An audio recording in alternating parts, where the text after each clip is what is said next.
Last week, Matt Watson gave us the insight on how to scale multiple businesses and how to sell your company. This week, we're doubling down on scales and exits. This is Startup Different.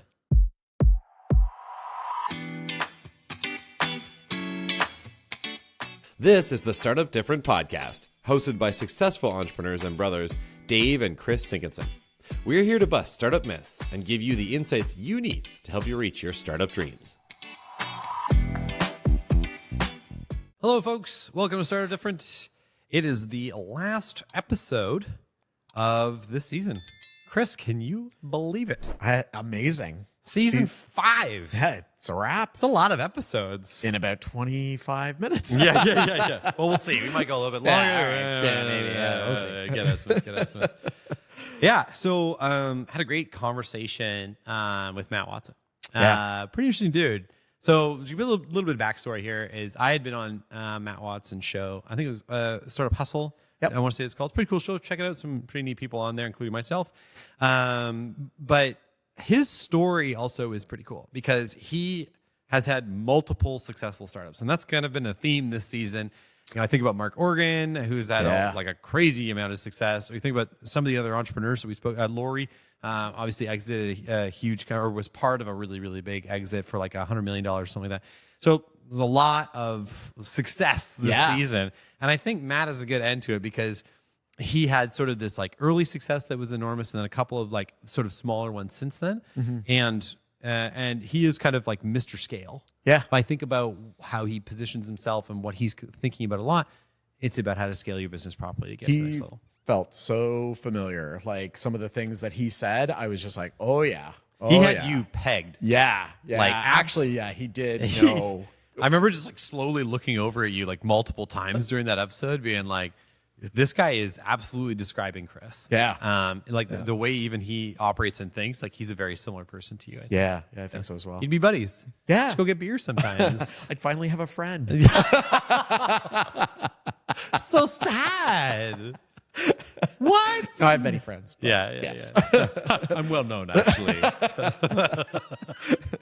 Okay, so let's just recap really quickly. So let's talk about Matt's different companies first. So he had 3 companies. The big one being Vin Solutions. Yeah. And Vin Solutions was something to do with like car dealerships. Yeah, it was kind of interesting actually how they fell into that. I thought that was a really neat. Go on. It's just interesting how, it seemed kind of obscure and then all of a sudden there's a real business there that's actually super valuable. And he was actually doing some really innovative stuff. He was kind of like I don't know, he was kind of like taking the digitization of marketing of used cars. And I thought that was really interesting. Good timing for when it all went down too. And he actually sold that company for $150 million. Yeah. Wow. So that's pretty remarkable. Like that's not a trivial amount of money, super wealthy to be coming out of that. And that's a big time success. So then, and there was another company in the middle, which if you want, check it out in the episode. I just don't want to spend too much time on all this stuff today, but check that out in the episode. And then Full Scale, what he's doing now. Right. And so like I was saying, he's Mr. Scale, and this is all kind of like software developers at scale. Yeah. How to get your business to like that next level, especially if you're in the tech space. So I know actually a lot of our viewers today,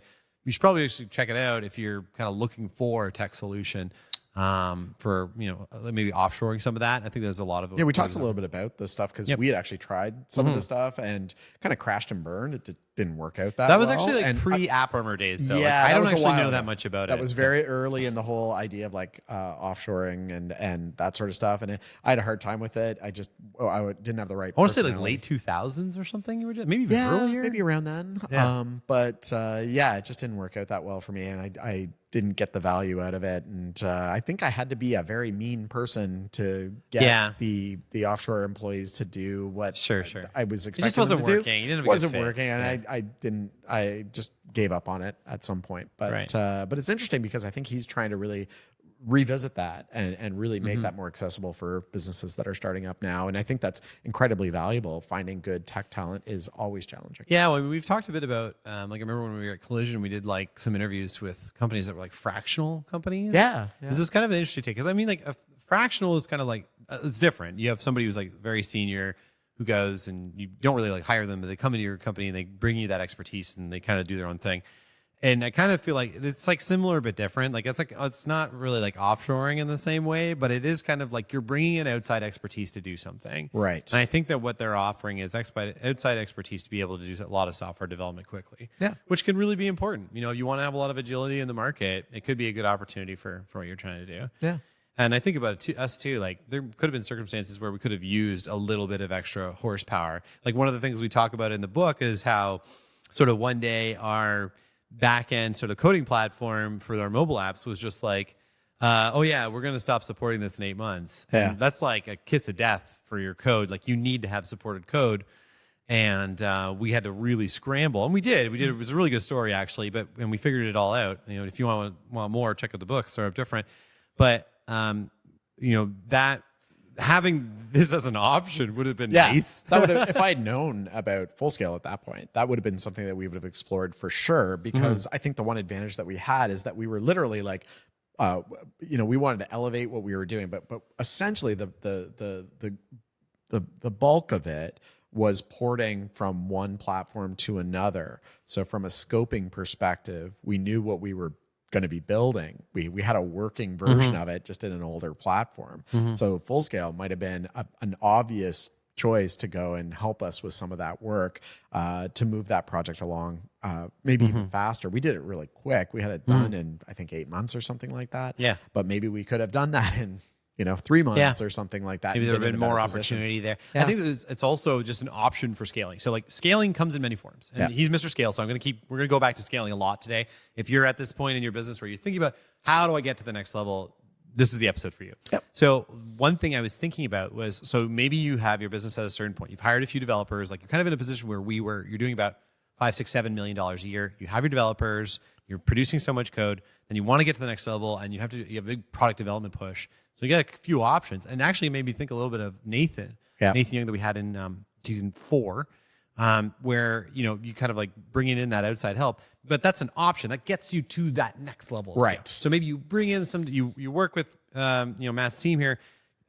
you get to that next level of product development at scale. Yep. And then you can revisit, okay, are we doing this in-house now, or is this just going to be part of how we operate? Right. I think about Rave. Rave had some element of offshore coding capability too. Probably a hybrid approach. You're going to want some in-house talent, but being able to augment your in-house talent with some help from external, like what a great... Seems like a pretty practical thing to do. Yeah, absolutely.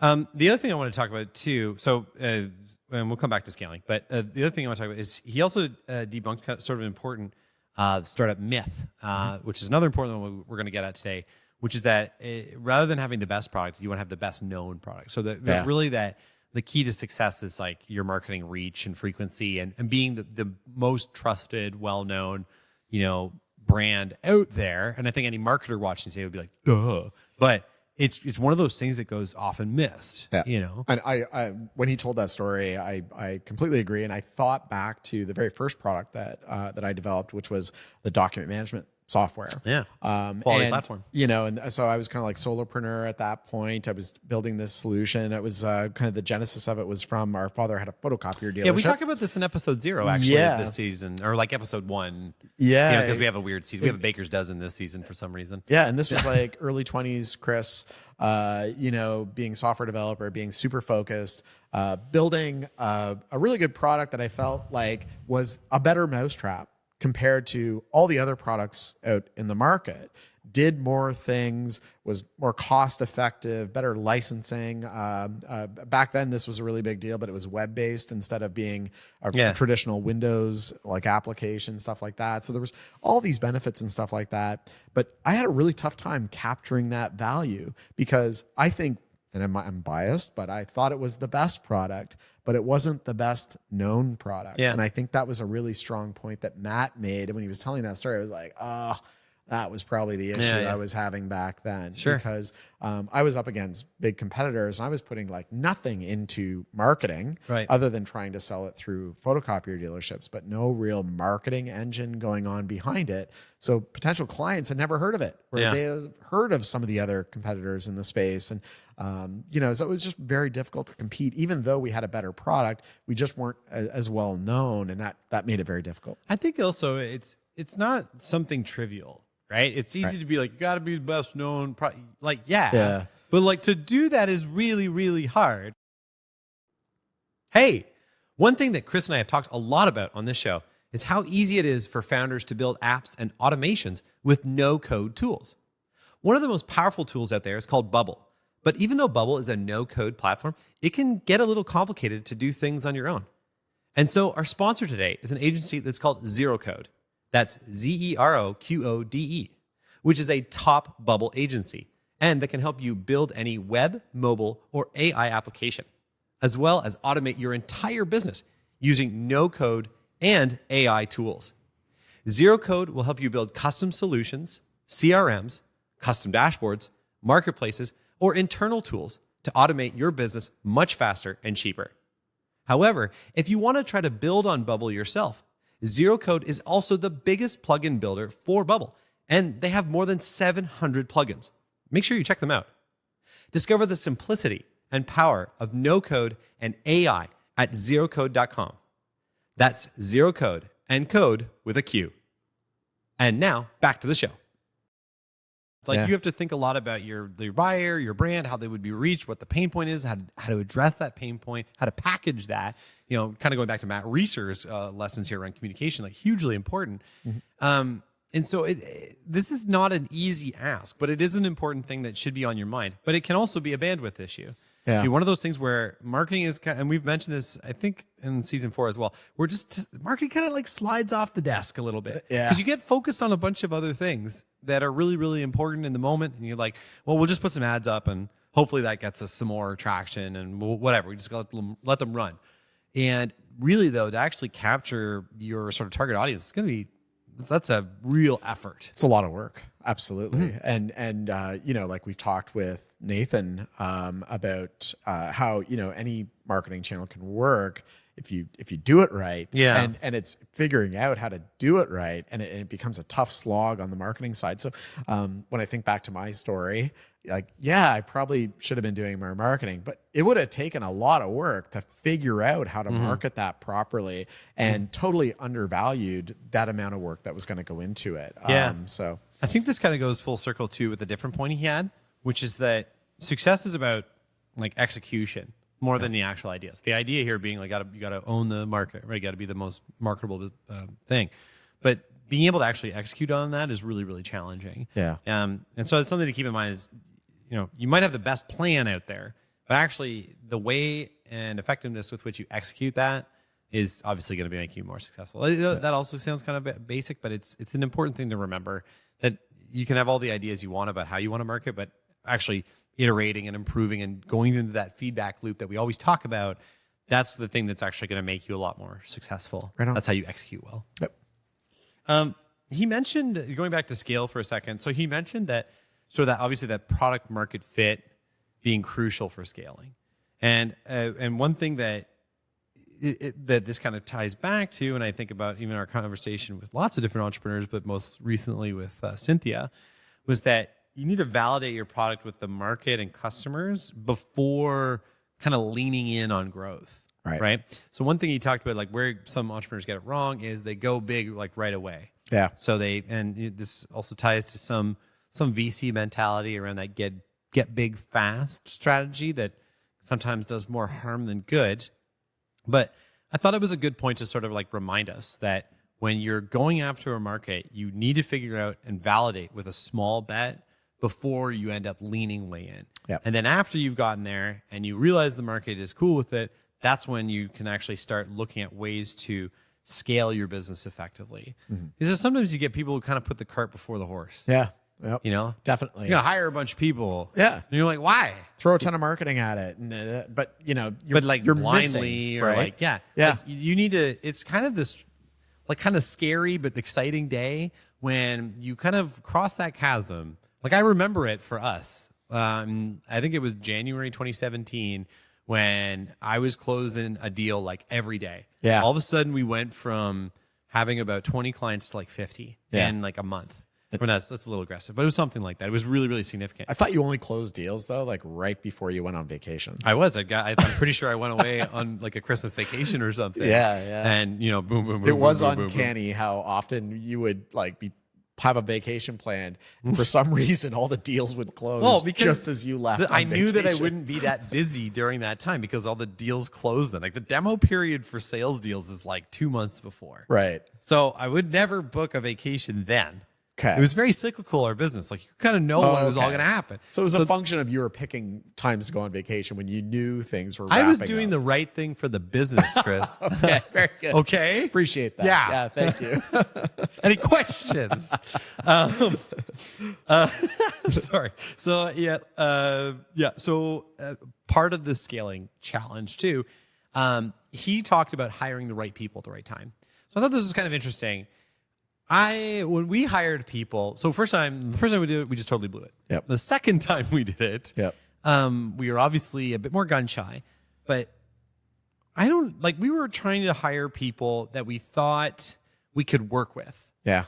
But I don't know if we were thinking in the same way that he was around hiring like the right people. Yeah. Do you know what I mean? Like this is a guy who's seen really big businesses. He's gotten to that level of scale. He kind of knows the skill set to go from 1 million to 10 million to whatever.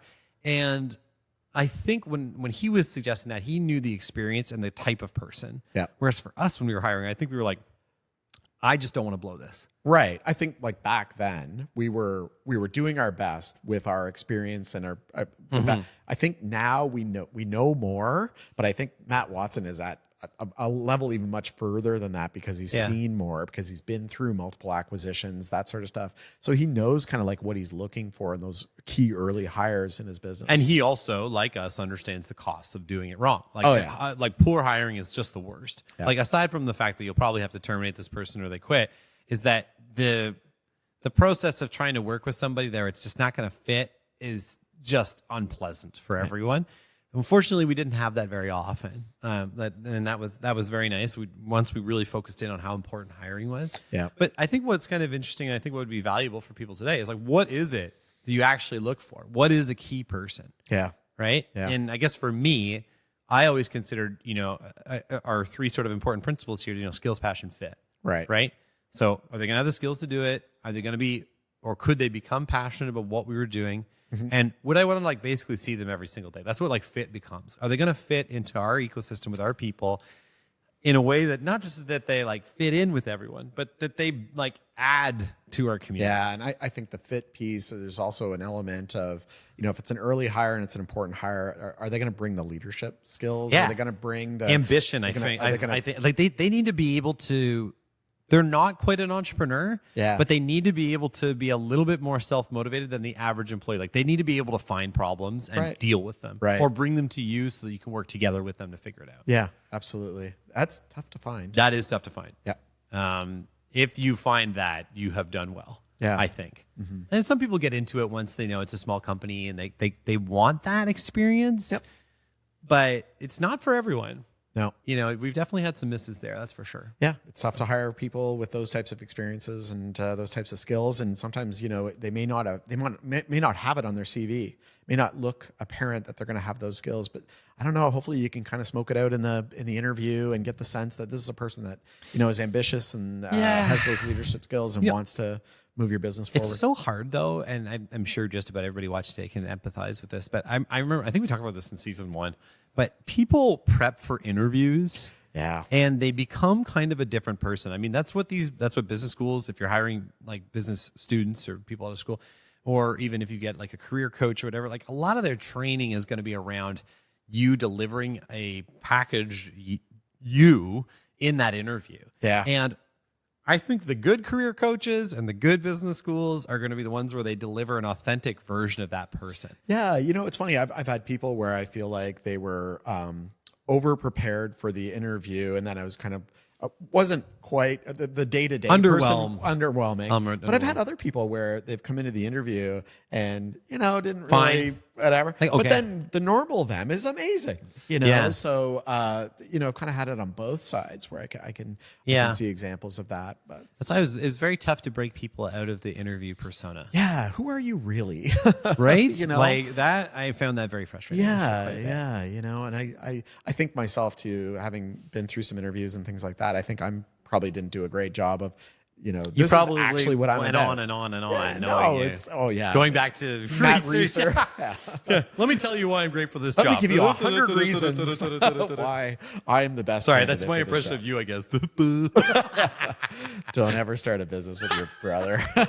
You got to return fire, man. I am just too aggressive sometimes. I think that's a real thing, and it's really, really challenging to do that. And I think that there's some experience that speaks for itself, and it's not always what you think. And I think this is maybe coming back to a little bit of the key people at the right time.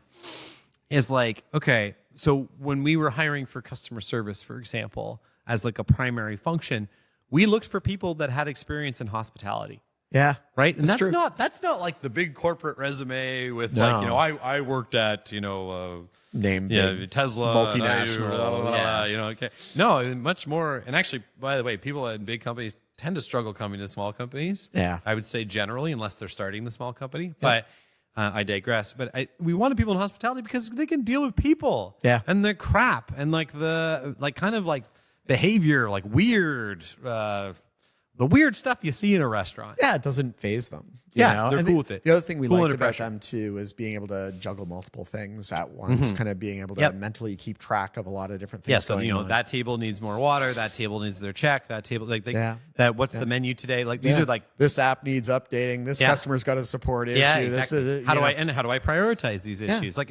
So I think that when you consider key people, it's not just about the brands on the CV. It is all about what were they doing? Yeah.